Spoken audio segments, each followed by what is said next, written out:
Alright mga beshi, so nandito na naman po tayo for another vlog, another tour dito sa Paris. Ayan, so currently nandito po tayo ngayon sa sinasabi nilang Pantheon. I don't know how to pronounce it correctly but I can say Pantheon, may pagkakabasa ko. Okay, ayan, nasa likod ko lang siya guys. Ayan, Pantheon. Ang ganda niya sa personal. And then, this was built 1758 to 770s. Ayan. Ang architect niyan ay si Jacques Rousseau. Ayan. So this was built for all French icons like Marie Curie, Jean-Jacques Rousseau, Victor Hugo, and etc. So this is a mausoleum, okay, for those French icons. Yan. So may kita mo dyan. And that will cost you 16 euro para pumasok dyan. But for now, hindi tayo papasok dyan kasi nga pupuntahan pa tayo after nito. Okay, magsha-shopping tayo. Wow, shopping. Ayan, so later on pupunta tayo doon sa isang shopping mall na pinakasikat dito sa Paris, no? Sana hindi siya ganoon kamahal, no? Ayan, but for now, i-tour ko kayo sa paligid lang nito. Let's go.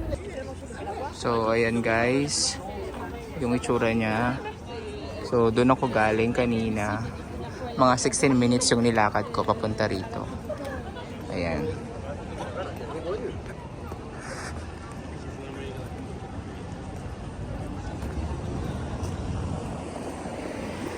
Ayan. Ang ganda niya, di ba?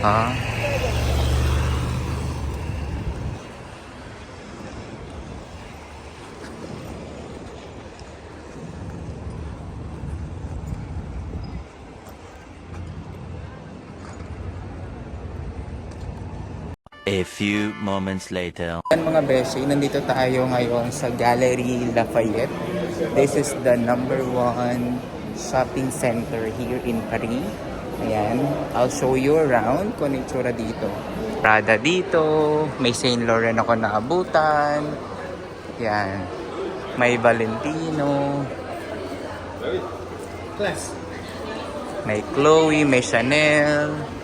May Louis Vuitton, may Dior. Okay. Wow.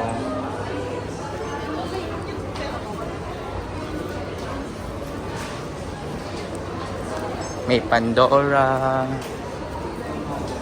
May Cartier.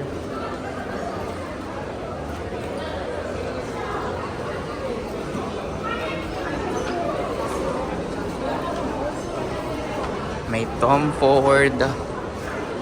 Wow. Armani. Parang lahat ng mga high-end brand nandito. Wow, look at the mall. Ang ganda, shucks. Look at the ceiling. Ang ganda, panis. Kaya pala siya number 1. Bongo.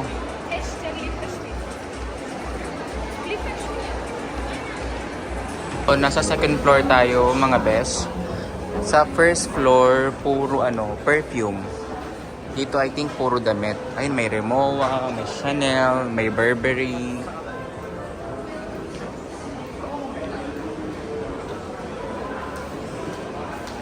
Ayun. Puro puro branded.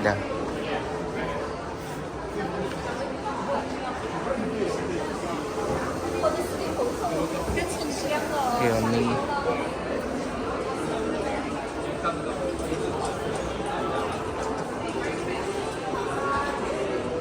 Louis Vuitton. Meron din pala ditong Louis Vuitton.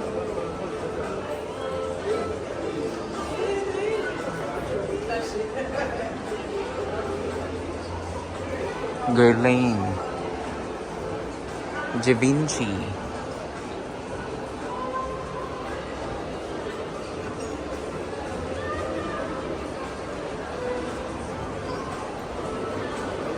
Nasa third floor na tayo mga besh.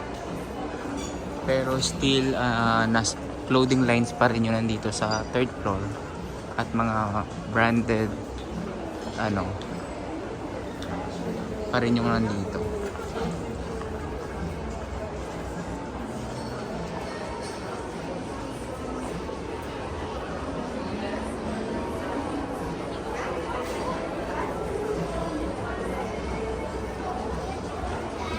Fourth floor na tayo guys.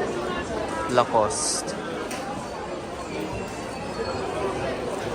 Puro clothing pa din yung nandito mga besh.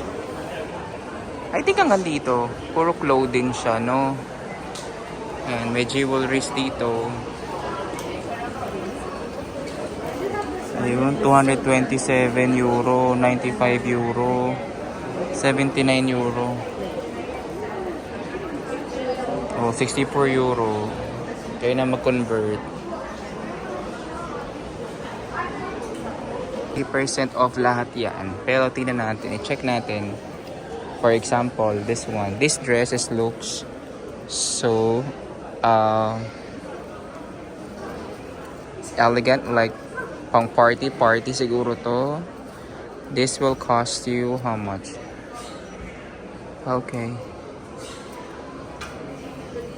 How much this one? Ang brand niya is Carl. Ayan. So this is 399 euro. 50%, so that would be 200 euro. So that is 200, so 14,000. Kasi ang 100 euro is 7,000 megit. So that is more. Oh. Check pa tayo ng another 1%. Okay. Ito, blouse or ano. So this one will cost you 349 euro. Kayo na mag-divide. So that would be 150 euro. Okay. This is for the long sleeve for the girls. Yan. So 150 euro. This is Carla Lagerfeld. 50% na yan, guys. Just to give you an idea kung anong meron dito. So may glass walk dyan, be. Ayan o. Kaso ang haba ng pila. Huwag na tayo mag glass walk. Nakatamad. Pumila. Finally, nandito tayo sa rooftop ng Lafayette. Gallery Lafayette. Daming tao. Ayun, ang ganda dito. Nakakalula nga lang. Ayun yung Eiffel Tower, oh.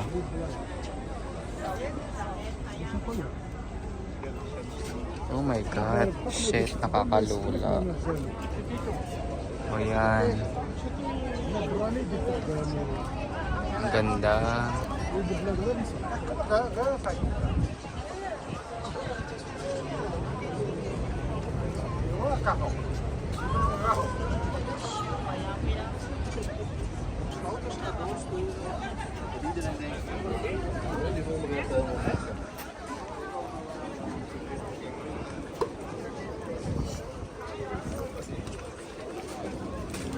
So please take some photo from here.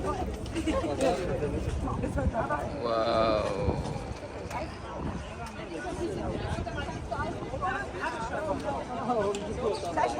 So I can say mga besh na ang nandito lang sa Lafayette ay usually mga clothing lines, accessories, bags, mga signature perfume, etc. Puro ano siya, signature, no, na brands. So if you are looking for signature brand, anything na signature, dito nyo sa makikita pala. Ay, yung Tommy Hilfiger, my favorite. Tingnan natin kung may sale. Sale yung hinanap. Ayan, so yun. So you can go here. You're in Paris. So under Oderio Station. So baba kayo ng Oderio Station. Then ayun, 3 minutes walk na lang. Ayun.